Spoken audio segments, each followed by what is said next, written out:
আমিরে জামাতের ওখান থেকে অ্যাকাউন্ট থেকে যে পোস্টটা করেছিল originated from neighbouring country India থেকে এটা অরিজিনেট হয়েছে।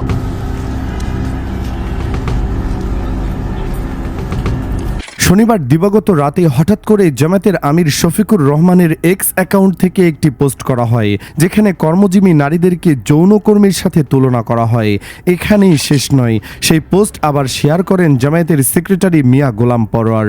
জামায়াতের আমিরের ওই পোস্টকে ঘিরে দেশব্যাপী তুমুল সমালোচনার সৃষ্টি হয়।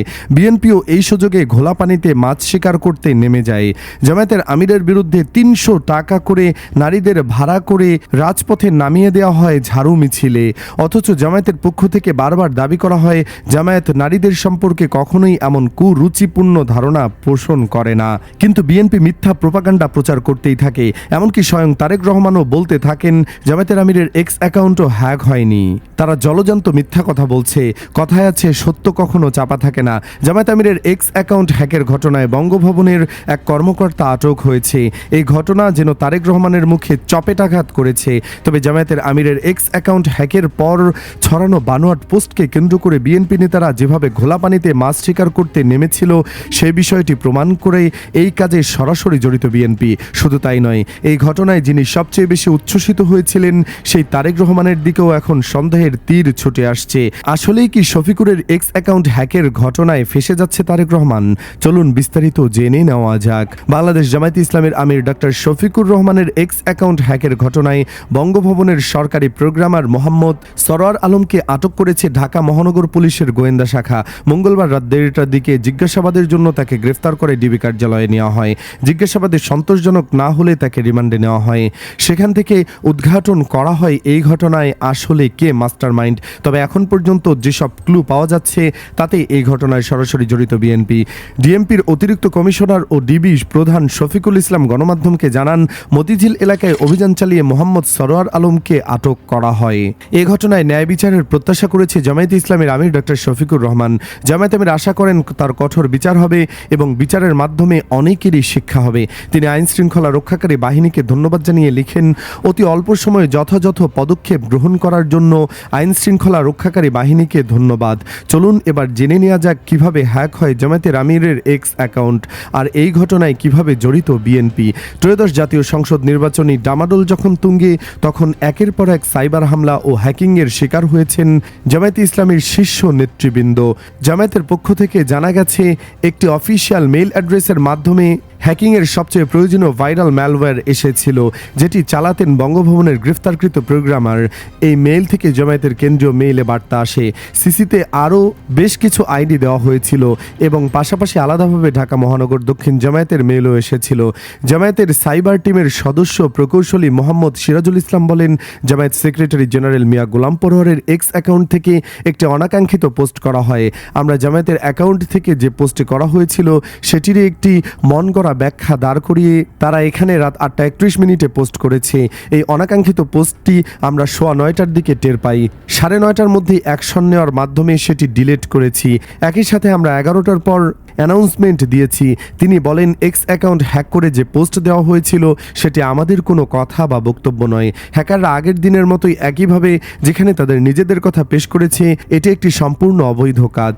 জামায়াত আমিরের এক্স অ্যাকাউন্ট হ্যাকের ঘটনায় ল্যাব রিপোর্টের বরাতে প্রকৌশলী মোহাম্মদ সিরাজুল ইসলাম বলেন, আমরা ডিপ ফরেন্সিক অ্যানালাইসিস রিপোর্ট সংগ্রহ করেছি। সেখান থেকে দেখতে পেয়েছি যে ম্যালওয়্যার ব্যবহার করা হয়েছে, এই ম্যালওয়্যার তৈরি হয়েছে পার্শ্ববর্তী দেশ ইন্ডিয়ায়।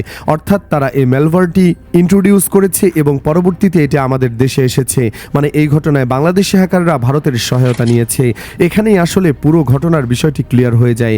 যেহেতু ভারত চায় আওয়ামী লীগের অবর্তমানে তাদের দাবি দেওয়া বিএনপির মাধ্যমে পূরণ করতে, তাই ভারত জামায়াতের পরিবর্তে বিএনপিকে ক্ষমতায় দেখতে চায়। এজন্য জামায়াতের জনপ্রিয়তাকে রুখে দিতে ভারতকে সাথে নিয়ে ষড়যন্ত্র চালিয়ে যাচ্ছে বিএনপি।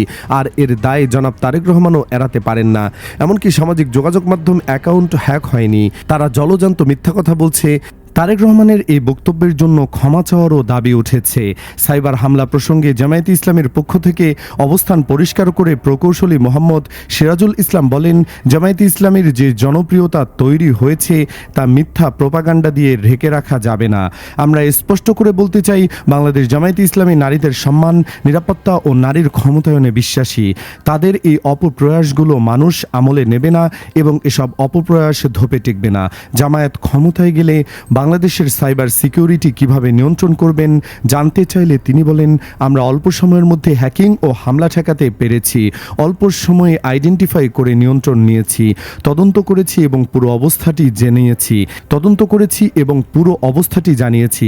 এটি আমাদের সক্ষমতার একটি প্রমাণ দেয়। একই সাথে সরকারি দপ্তরে বসে যারা এই কাজগুলো করছেন তারা অন্যায় করেছেন। তিনি বলেন, আমরা সেই সরকার গঠন করতে চাই যে সরকার গঠন করলে এই জাতীয় অন্যায় কার্যক্রম হবে না।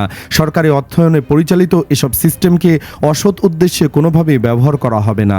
ভারতের সংশ্লিষ্টতা কিংবা রাজনৈতিক কোনো দলের সম্পৃক্ততা থাকতে পারবে কিনা জানতে চাইলে তিনি বলেন, রাজনৈতিক দলের সম্পৃক্ততা থাকতে পারে বলে আমরা দৃঢ়ভাবে মনে করছি। কারণ জামায়াত আমিরের এক্স অ্যাকাউন্ট হ্যাক হওয়ার পর আপনারা দেখেছেন নানাবিধ চক্রান্তমূলক কার্যক্রম পরিচালনা করা হচ্ছে। একটি নির্দিষ্ট দলের কর্মী বাহিনী অপতৎপরতা চালাচ্ছে।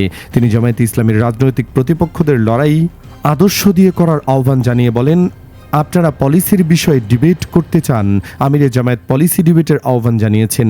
প্রয়োজনে সেখানে আসুন, কিন্তু এই জাতীয় চোরাই পথে হামলা করে আমাদের সাথে আদর্শের লড়াইয়ে আপনারা টিকে থাকতে পারবেন না।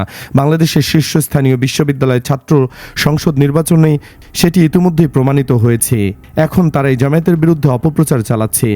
তাদের ছাত্র সংগঠনের অবস্থা ছাত্র সংসদে ভোটের পরিমাণে প্রমাণিত হয়েছে। একই পথে যদি এই জাতীয় ম্যাল প্র্যাকটিসের মাধ্যমে চলেন এবং শিক্ষা গ্রহণ না করেন, তবে আগামী নির্বাচনে আমাদের অবস্থা কী হবে তা দেখার জন্য জাতি অপেক্ষা করছে। 24 জুলাই পরবর্তী দেশের মানুষের মনস্তত্ত্ব পরিবর্তন হয়ে গেছে। মানুষ এখন পজিটিভ রাজনীতি দেখতে চায়, নেগেটিভ রাজনীতি নয়। এদিকে বিএনপি যখন এক্স অ্যাকাউন্ট হ্যাক করে অপপ্রচার চালাচ্ছে, তখন জামায়াতের চমক নিয়ে হাজির হচ্ছে। আজ সন্ধ্যা 6টায় জামায়াতের ইশতেহার ঘোষণা করার কথা ছিল। জামায়াতের ইশতেহার তৈরিতে দেশ ও দেশের বাইরে থাকা শিক্ষক, চিকিৎসক, পলিসি এক্সপার্ট, সাবেক সচিবসহ বিভিন্ন বিভাগের প্রায় 200 জন বিশেষজ্ঞ সদস্য 41টি মন্ত্রণালয়ের জন্য 41টি আলাদা প্যানেল কাজ করেছেন। এর বাইরে জনতার ইশতেহারের ওয়েবসাইটের মাধ্যমে নেওয়া 37,000 প্লাস পরামর্শ থেকেও বাছাই করা পরিকল্পনা রাখবে বলে শোনা যাচ্ছে ইশতেহারের মোটো বা মূলনীতি ঠিক করেছে নিরাপদ ও মানবিক বাংলাদেশ। প্রতিটি সেক্টরে দুর্নীতি নির্মূলের রূপরেখা সাজিয়ে একটি ইনসাফ ভিত্তিক রাষ্ট্র গঠন করতে চায় জামায়াতে ইসলামী। এদিকে হ্যাকিংয়ের সাথে জড়িত ব্যক্তি গ্রেফতার এবং তারেক রহমানের হীনমন্যতা ধরা পড়ে যাবার পর উচ্ছ্বাস প্রকাশ করেছেন জামায়াতের সমর্থকরা। নাইম আহমেদ নামে একজন ফেসবুক ব্যবহারকারী লিখেছেন, জামায়াত আমিরের এক্স অ্যাকাউন্ট হ্যাক, বঙ্গভবনের সহকারী প্রোগ্রামার আটক। আগে আওয়ামী লীগ এমন করত, সরকারে থাকতে তারা এমন অন্যায় করেও পার পেয়ে যেত, কিন্তু এবার ধরা খেল। তবে এই হ্যাক হওয়া নিয়ে বিএনপি যেভাবে প্রোপাগান্ডা চালিয়েছে তা চোখে পড়ার মতো। সেই সাথে কিছু বিজ্ঞ সুশীলের মুখোশ উন্মোচন হতে দেখলাম। সুপ্রিয় দর্শক, এই ঘটনায় কি বিএনপি এবং তারেক রহমানের হাত রয়েছে? আপনার কি মনে হয়? কমেন্টে জানিয়ে দিন আপনার মতামত। ভিডিওটি ভালো লাগলে লাইক দিন ও শেয়ার করুন। আর আমাদের চ্যানেলে নতুন হলে অবশ্যই সাবস্ক্রাইব করে সাথেই থাকুন।